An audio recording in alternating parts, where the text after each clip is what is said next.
예, 이번 시간에는 지난 시간에 이어서 포지셔닝 전략에 대해서 살펴보도록 하겠습니다. 이 마지막 수업을 이렇게 비대면으로 하게 돼서 죄송스럽게 생각합니다. 어, 그리고 다음 주에 종강을 어, 할 것이고, 다음 주에 이제 후반부에 배운 내용을 총 정리하고 시험 문제를 다 출제하지 못하더라도 어느 정도 어, 문제와 관련된 설명을 좀 드리도록 하겠습니다. 지난 시간에 우리가 포지셔닝 전략 중에서 제품 특성을 중심으로 한 포지셔닝 전략에 대해서 살펴봤고요. 오늘은 이제 기능적 편익에 의한 포지셔닝부터 설명을 하도록 하겠습니다. 이 기능적 편익이라는 것은 이제 베니핏을 얘기하는 거죠. 그래서 제품의 어떤 기능적 편익이나 이제 속성을 차별적으로 고객한테 소구하는 전략인데, 베니핏을 파악하는 것도 매우 중요한 분석 작업이 필요하죠. 정확하게 정말 고객들이 원하는 것이 무엇이고 그 원하는 것을 우리 제품이 어, 제대로 잘 충족시켜 줄 수 있다는 것을 확실하게 파악을 해야 될 것 같습니다. 그런 속성을 정확하게 파악을 해야 베니핏으로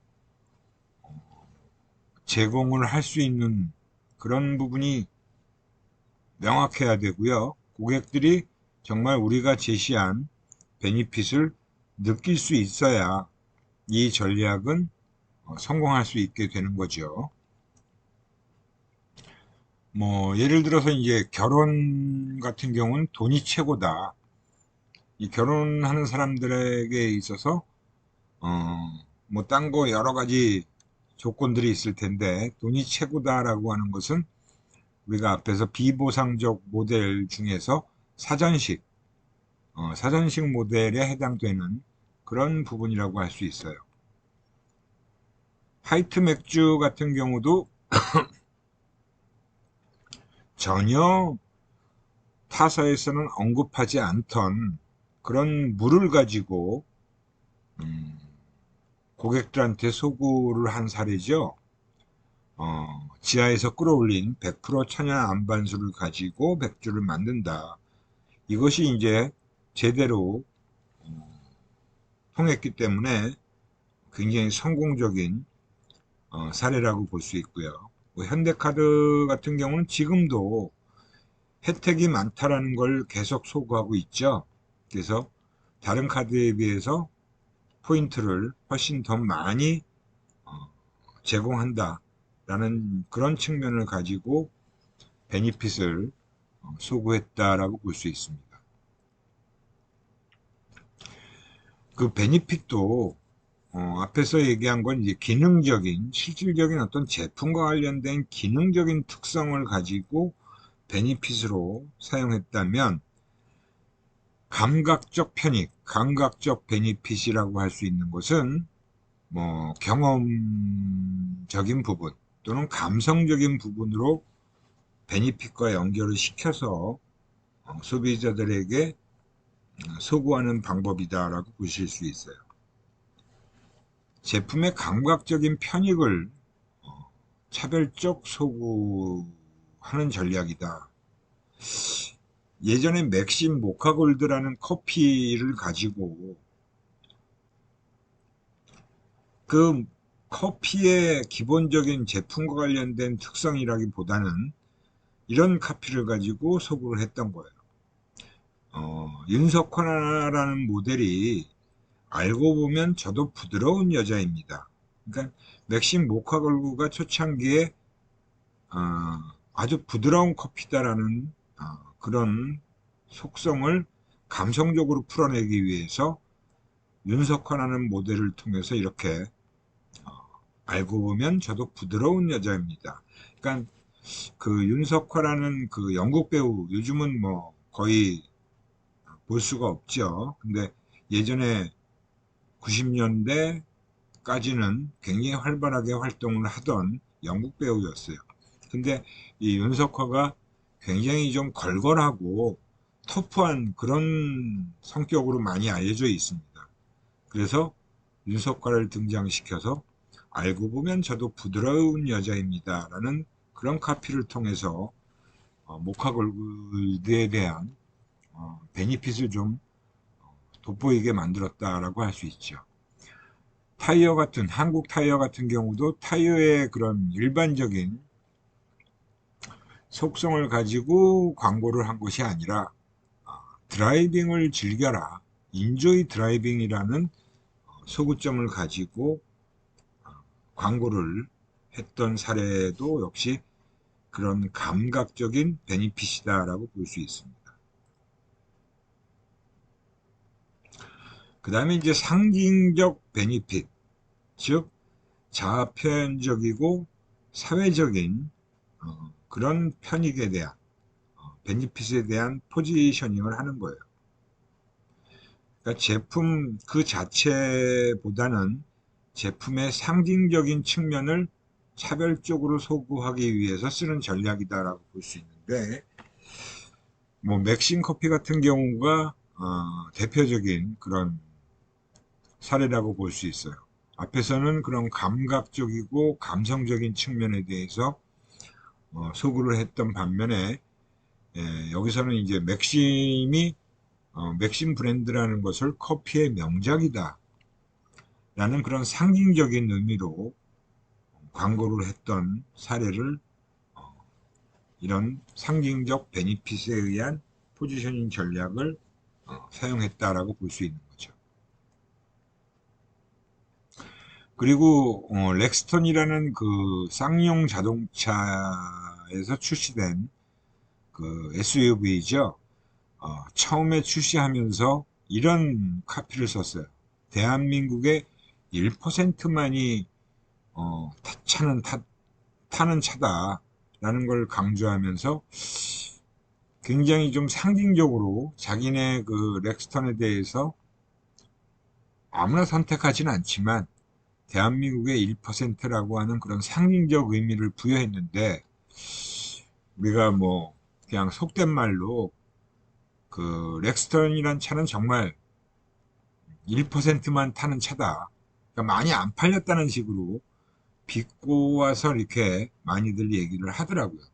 그러니까 어떻게 보면 렉스턴이 정말 그런 대한민국의 1%만 탈 수 있는 차는 아닌데 너무 이제 상징성을 강조한 카피 아니었냐라는 측면으로 좀 실패했던 광고라고 볼 수 있는 그런 사례라고도 볼 수 있어요.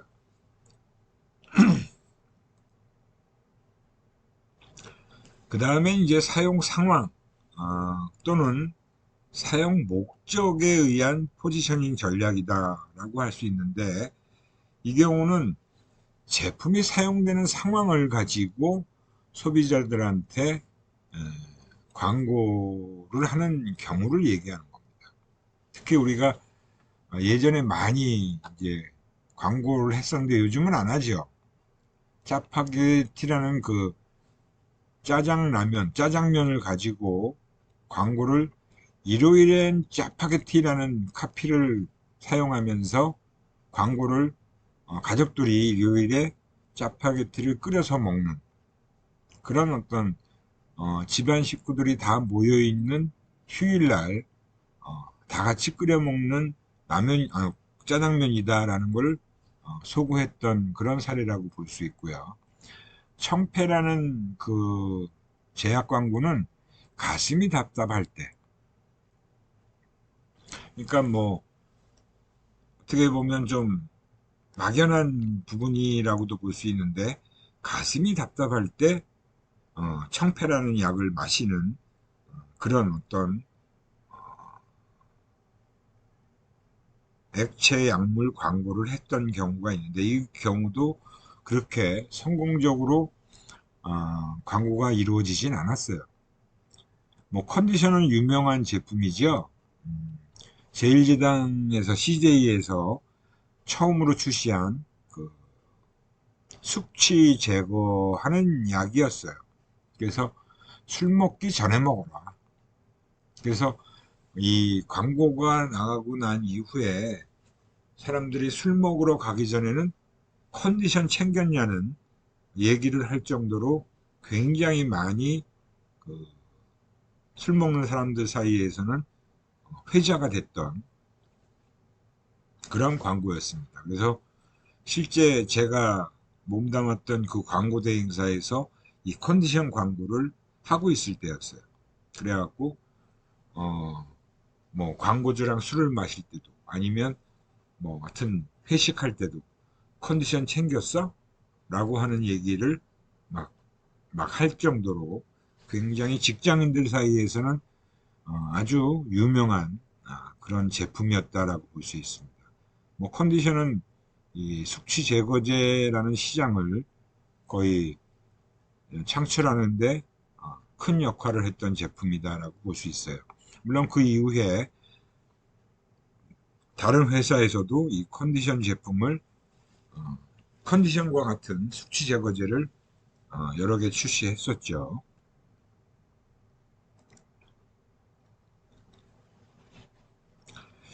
그 다음에 이제 재포지셔닝, 리포지셔닝이다라고 하는 전략을 사용한 경우를 얘기하는데요.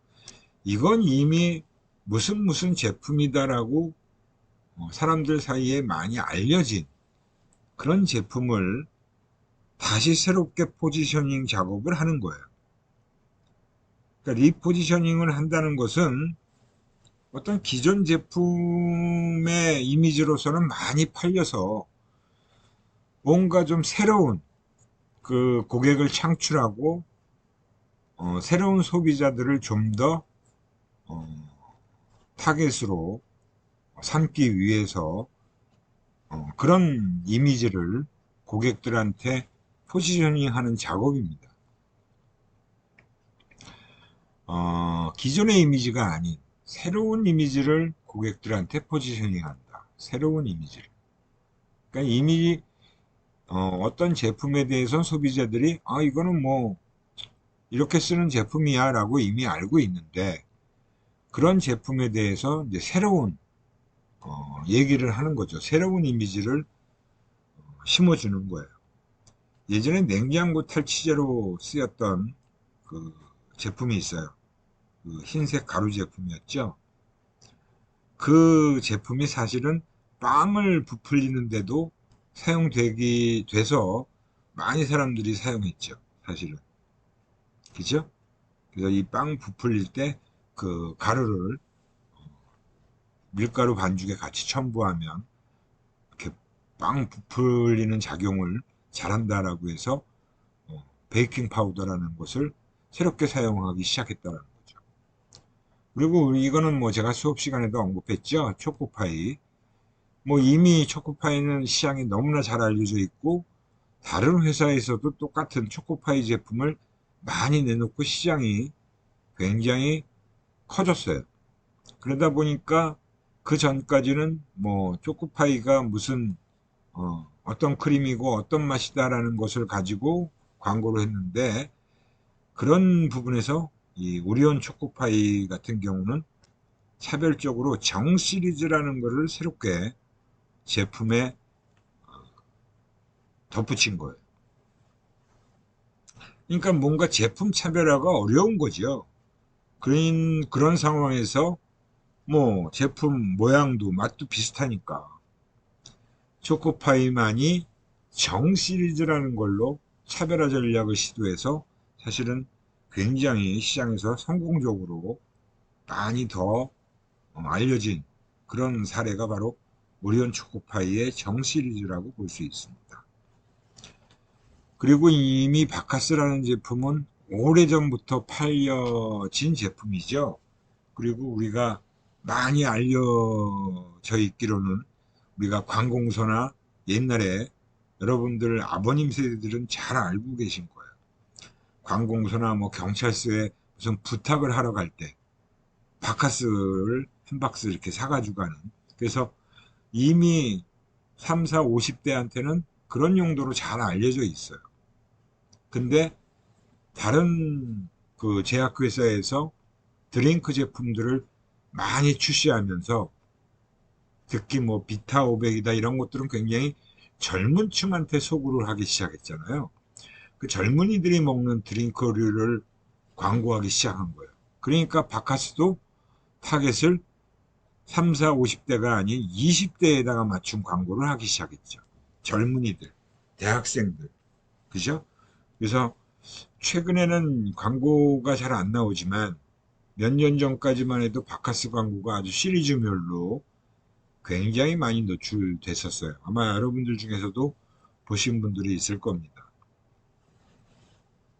그리고 이제 지금은 나오지 않는 스카이라는 핸드폰 같은 경우가 기능성을 이제 가지고 처음에 제품 소개를 했는데 스카이가 이제 도저히 그 삼성이나 LG 이런 핸드폰하고 기능적인 측면에서 차별화시킨다는 것은 불가능했기 때문에 패션, 디자인을 가지고 출시했더니 한동안은 어느 정도 시장에 소비자들한테 좀 소구가 됐었죠.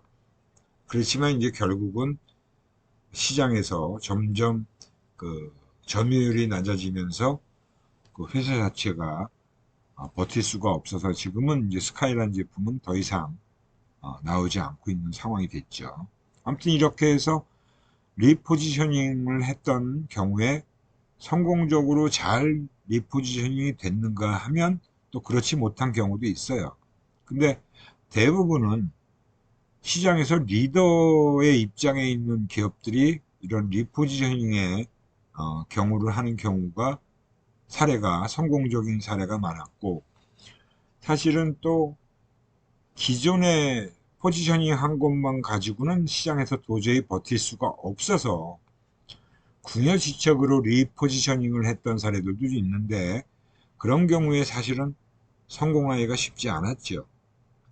왜냐하면 이 리포지셔닝을 하기 위해선 역시 광고 예산이 막대한 비용이 쏟아져 질 수밖에 없는, 그런 쏟아 부을 수 있는 능력이 충분한 경우에만 이게 리포지셔닝이 제대로 이루어질 수 있다는 게 어려운 점이라고 볼 수 있습니다.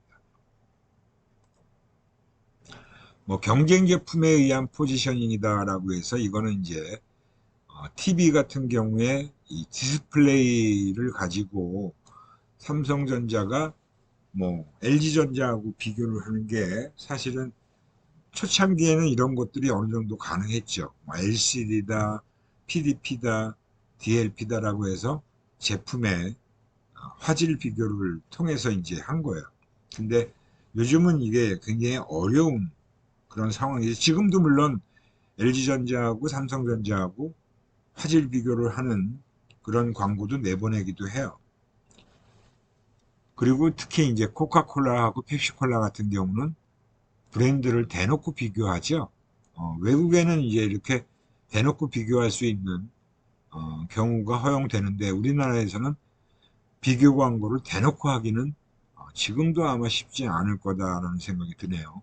우리나라는 비교 광고를 하지 못하게 되어 있는 광고에서 금지 조항으로 되어 있기 때문에. 그런데 외국 브랜드 같은 경우는 그렇게 하는 경우가 꽤 있었다라고 볼 수 있습니다. 이 포지셔닝 전략을 이제 수행하기 위해서, 집행하기 위해서 역시 마찬가지로 검토하고 분석해야 될 것들이 굉장히 많아요. 그래서 이게 결코 어, 쉽게 할 수 있는 전략은 아니죠. 굉장히 뭐 세그멘테이션하고 타겟팅해서 그 정해진 타겟들한테 어떤 포지셔닝 전략을 우리가 집행할 것이냐 하는 그런 결정을 해야 되는 거기 때문에 굉장히 어렵습니다, 사실. 근데 하려면 철저히 해야 되기 때문에 기본적으로 소비자의 욕구 그리고 시장에서의 경쟁 상황에 대한 분석을 아주 철저하게 해야만 성공 가능성이 어느 정도 확보될 수 있는 전략이다라고 보시면 됩니다. 그런 분석을 통해서 과연 우리가 경쟁 우위를 차지할 수 있는 그런 요인이 뭔가를 확실하게 이제 찾아내야 돼요. 그래서 가능한 경쟁 우위 요소를 확실하게 찾아내서 그걸 소구 포인트로 잡아야 된다는 게 핵심적인 부분이다라고 볼 수 있어요. 그래야 차별화를 시킬 수 있잖아요. 차별화가 중요한 요인이 전략이니까. 그리고 그 차별화를 위해서 선정된 포지셔닝을 통해서 소비자들한테 소구하는 그런 전략이 바로 포지셔닝 전략이고, 그러한 포지셔닝 전략을 집행하는 과정이다라고 볼 수 있습니다. 그래서 이 하나하나의 과정에 대해서 좀 대략적으로 살펴보면, 뭐 우리가 앞서 얘기했듯이 소비자의 욕구를 정확하게 파악해야겠죠. 그거는 베니핏 세그멘테이션 할 때도 마찬가지였고, 베니핏을 가지고 포지셔닝 할 때도 마찬가지였잖아요. 정확하게 소비자의 욕구를 파악해야 되고, 경쟁 상황도 정확하게 분석을 해야 된다. 그래서 그러한 정보를 바탕으로 해서 우리 제품이 어떤 요소에서 경쟁을 우위에 갖다 놓을 수 있느냐, 경쟁 상황에서. 이 경쟁 우위 요소를 찾아내는 게 굉장히 중요한 과정이다라고 볼 수 있습니다. 그러니까 이런 그 작업을 한다는 것 자체가 굉장히 어렵고 정확한 작업이 요구되는 부분이다라고 보시면 돼요. 그리고 무엇을 가지고 차별화시킬 거냐? 제품 차별화. 제품 속성을 가지고 차별화시키는 게 굉장히 어려운 상황이죠. 가격을 가지고 얘기하는 것도 쉽지 않아요. 그나마 이제 디자인 측면에서 좀 특별한 디자인을 가지고 제품을 완성시켰다면 어느 정도 경쟁 제품들하고 비교했을 때 우위에 있을 수 있는 요소가 좀 작용할 가능성이 있겠죠. 아무튼 이 차별화 요소를 찾는 것이 무지하게 힘들고 어려운 부분이다라고 볼 수 있습니다.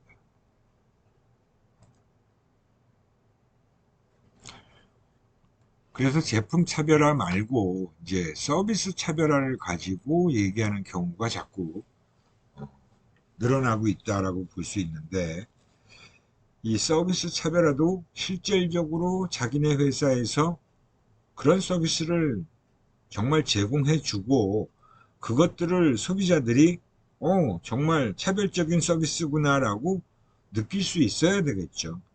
그렇지 않다면 이 서비스 차별화도 사실은 실행하기가 결코 쉽지 않은 경우다라고 볼 수 있습니다. 그래서 이 서비스 부분에서 정말 차별점을 도출할 수 있어야 된다.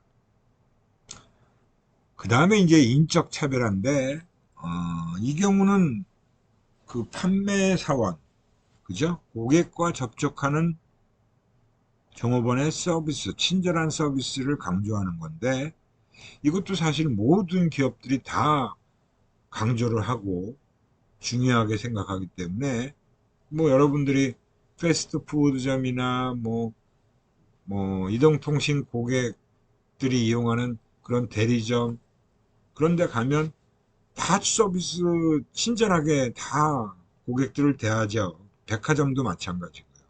그래서 정말 이 종업원들한테 정말 친절하다라는 것을 느낄 수 있어야 돼.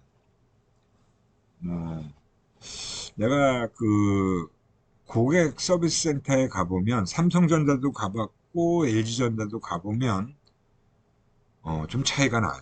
삼성전자 고객센터는 굉장히 좀 친절하다라는 것을 느끼게 해주기 위해서 많은 노력을 하고 있다는 것을 생각할 수 있는데, LG전자는 좀 그런 부분이 좀 떨어지는 것 같더라고요. 물론 또 그것도 서비스 센터마다 좀 차이가 있을 수 있겠지만, 제가 가본 우리 대구에 여기 이곡동에 가면 삼성전자 서비스도 있고 LG전자 서비스도 있어요. 근데 일단 두 전자회사의 서비스 센터의 규모에서부터 차이가 나고 그 내부 시설이나 이런 거에서도 굉장히 차이가 많더라고요. 그래서 그건 인적 차별화뿐만이 아니라 어떻게 보면 이미지 차별화까지도 연결되어질 수 있는 부분이다.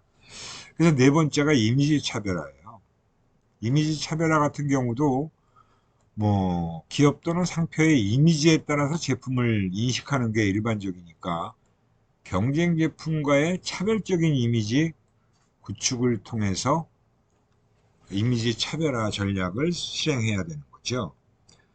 뭐 대표적으로 우리가 잘 알고 있는 스타벅스 커피 점포에 가면 매장 자체도 굉장히 차별적인 이미지를 갖추고 있고, 일단 그 스타벅스 매장에서 일하는 그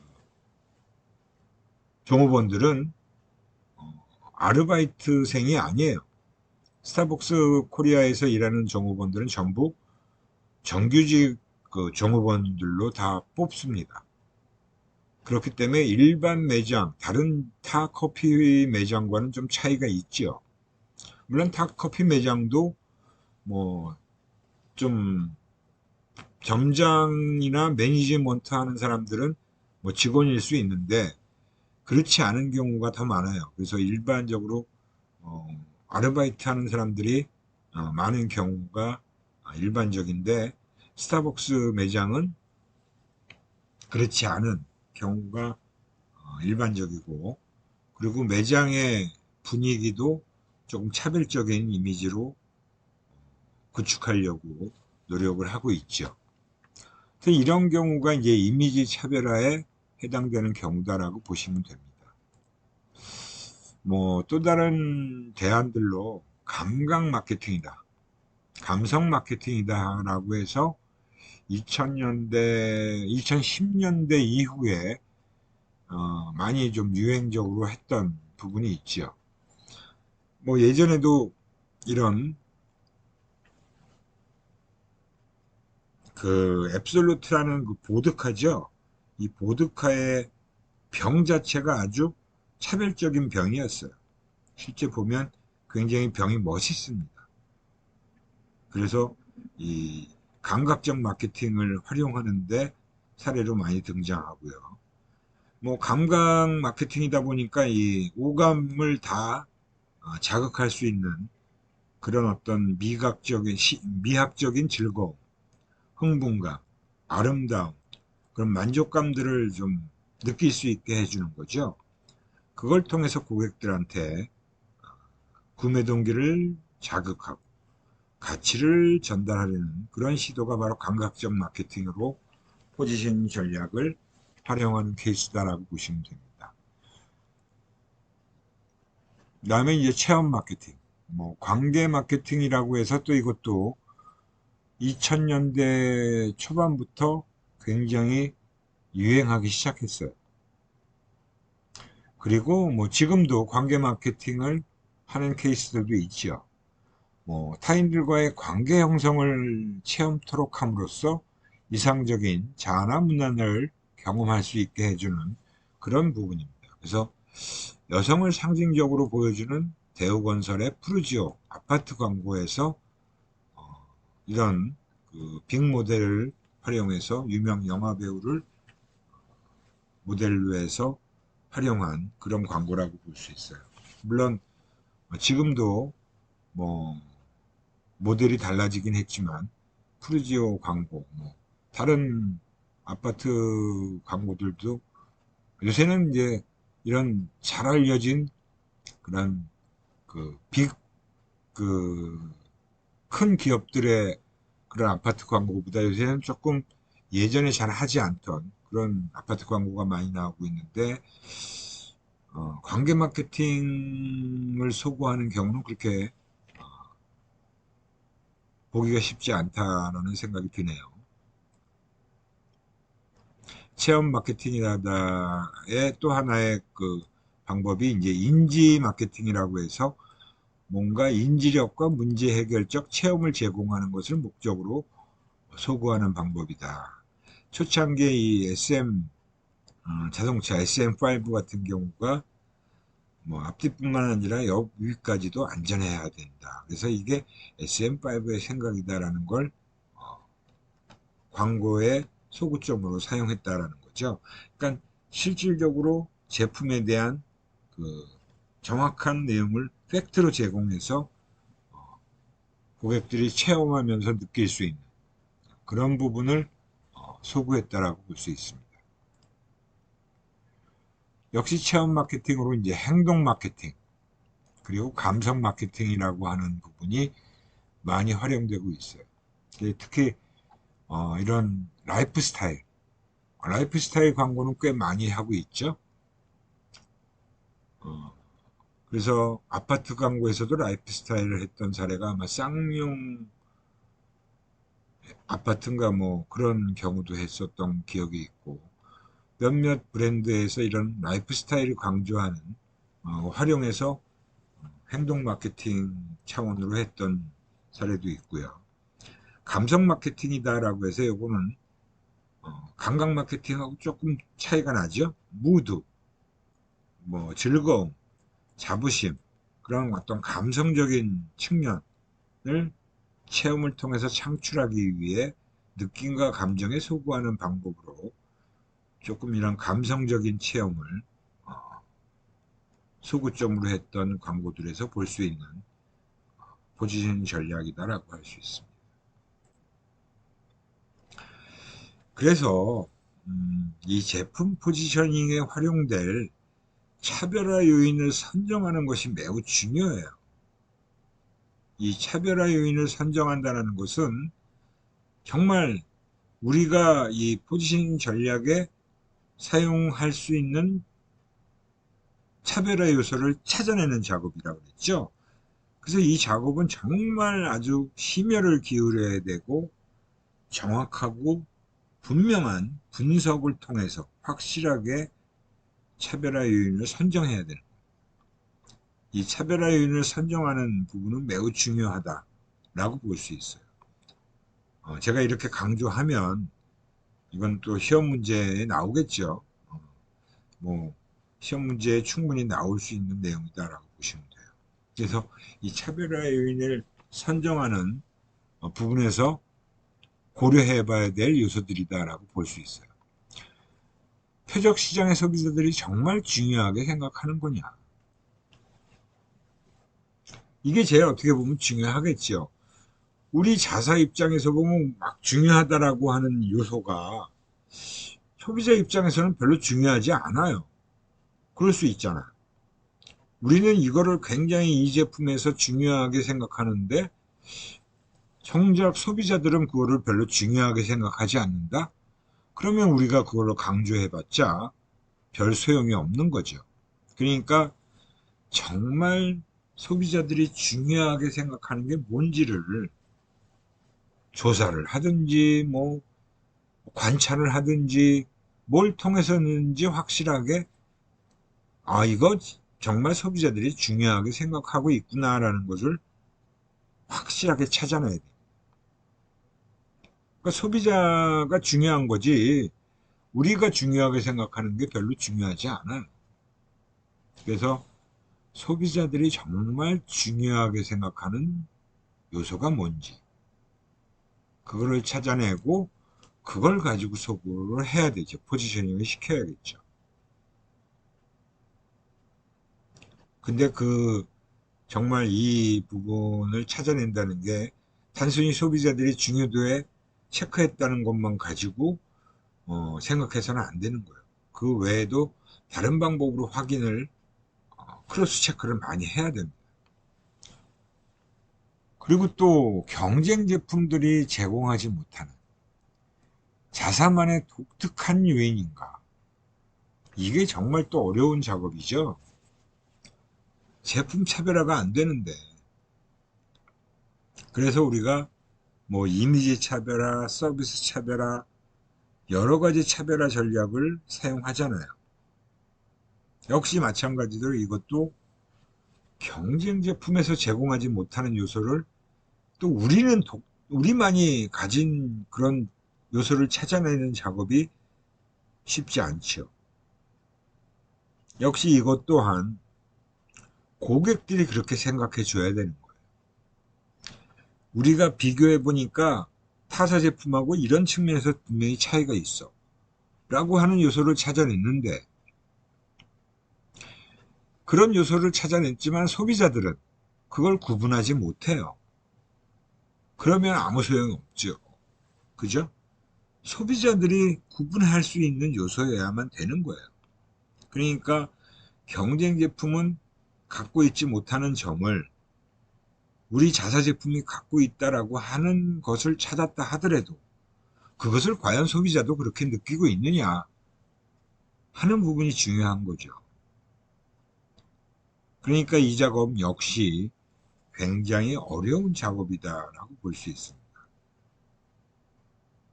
굉장히 어려울 수밖에 없는 거죠. 경쟁 제품이 제공하지 못하는, 뭐 제품 속성 중에서도 찾아야 수 있고 이미지 갖고 찾을 수도 있어요.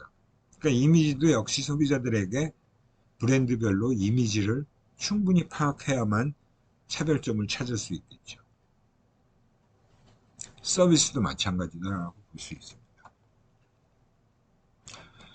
또 다른 대안들보다 우수한 방법인가? 이것도 역시 이 포지셔닝 전략을 위해서 대안을 하나만 가지고 준비하진 않아요. 그래서 보통 광고 대행사에서는 뭐 팀별로 하나씩 준비를 해서 뭐 3개의 팀으로 구분해서 다 준비를 시킵니다. 그래서 서로 간에 경쟁을 시키는 거죠. 준비한 대안들을 가지고 사내에서 그런 평가회를 갖게 되어 있어요. 얼터네티브 1, 2, 3 해갖고 대안 1, 대안 2, 대안 3 각기 다른 소구점을 가지고 미리 사내에서 평가회를 갖습니다.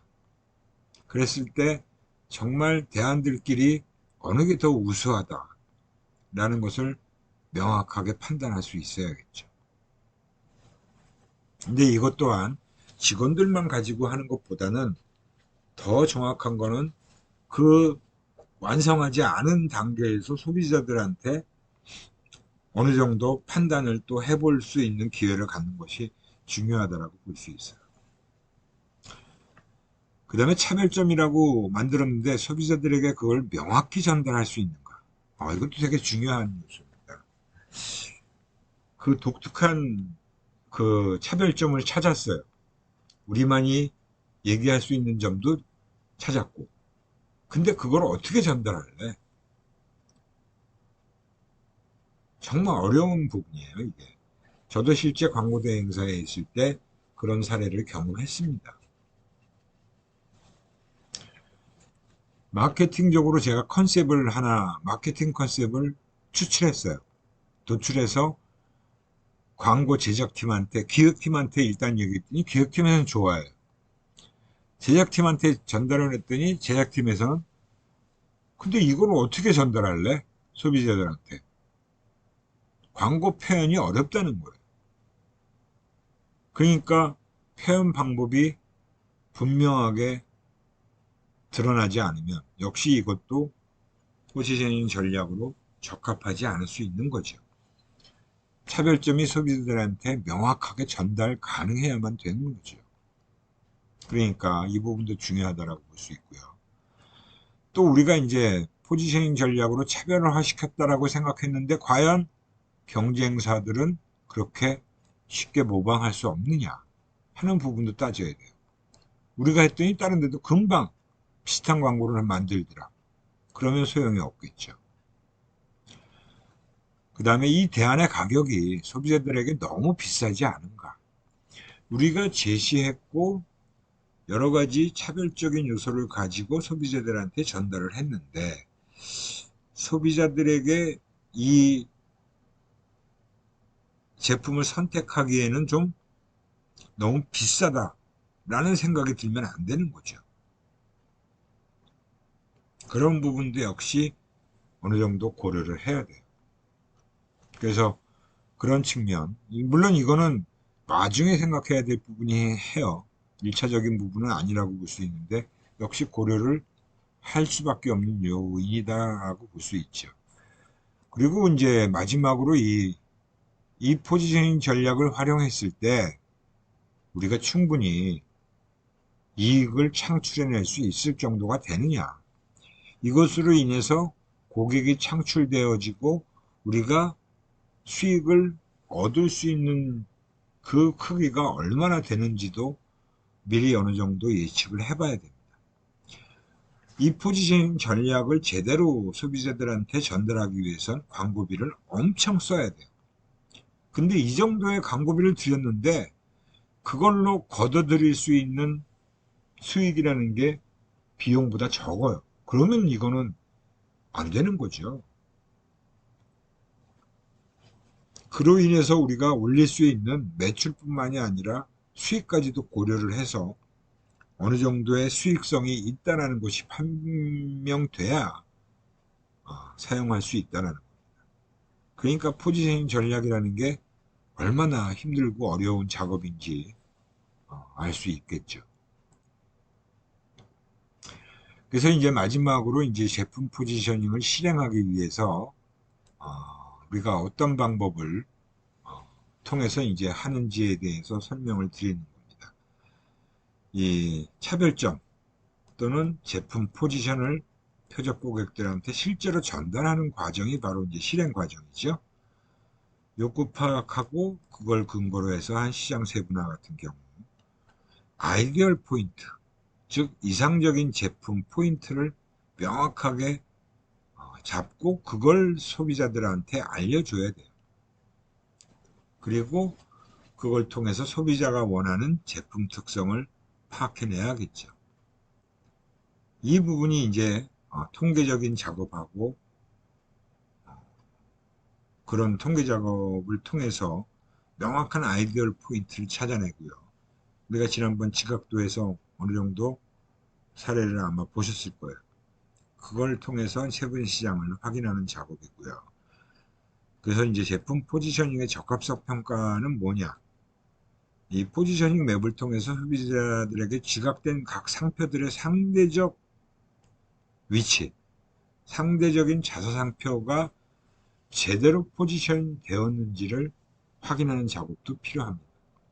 그게 바로 어느 정도 이 포지셔닝 작업에 대한 적합성 평가라고 볼 수 있어요. 그래서 그런 부분까지도 어느 정도 확인을 하고요.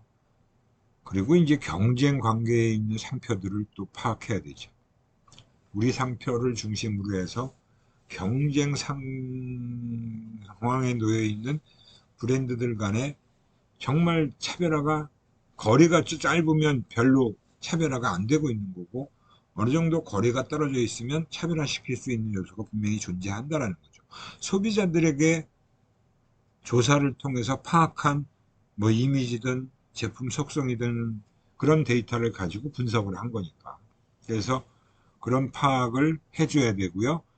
그래서 이상점, 소비자들이 정말 이상적으로 생각하는 제품의 위치, 그리고 각 브랜드들의 상대적 위치의 분석을 통해서 시장 기회가 어느 정도 있는지를 파악하는 작업까지 하면 사실은 포지셔닝을 실행하기 위한 사전 전략은 다, 실행 전략은 다 마쳤다라고 볼 수 있는 거예요. 이렇게 제품 포지셔닝까지 하게 되면 기본적인 마케팅 전략, 즉 세그멘테이션, 타겟팅, 포지셔닝 이 세 가지의 SDP 전략이 다 완성된다라고 볼 수 있습니다. 제가 이전 시간에 수업 시간에 말씀드렸던 내용하고 오늘 이 시간에 말씀드렸던 내용이 SDP 전략의 아주 기본적인 측면들에 대한 설명이다라고 볼 수 있고요. 물론 이 외에도 또 좀 더 세밀화된 그 포지셔닝 전략 같은 것들은 광고 심리학에서 다루고 있죠. 그래서 광고 심리학에서는 이 포지셔닝의 방법 이런 내용을 중심으로 해서 설명을 하고 있다라고 볼 수 있습니다. 뭐 광고 심리학을 수강하지 않은 학생들은 다음 학기 1학기 때 아마 광고 심리학이 개설될 거고요. 그때 좀 더 자세한 내용을 공부하시면 될 거다라고 생각할 수 있습니다. 이렇게 해서 제품 포지셔닝 전략까지 쭉 살펴봤고요. 질문사항 꼭 질문을 좀 해주세요. 여러분들 이번 학기에는 질문들을 거의 안 하셨는데 질문들을 좀 많이 했으면 좋았을 텐데 라는 생각이 들어요. 예, 아무튼 이 정도로 해서 수업을 마치도록 하고요. 다음 시간에 후반부 총정리를 하는 시간을 갖도록 하겠습니다. 예, 수고들 많이 하셨습니다.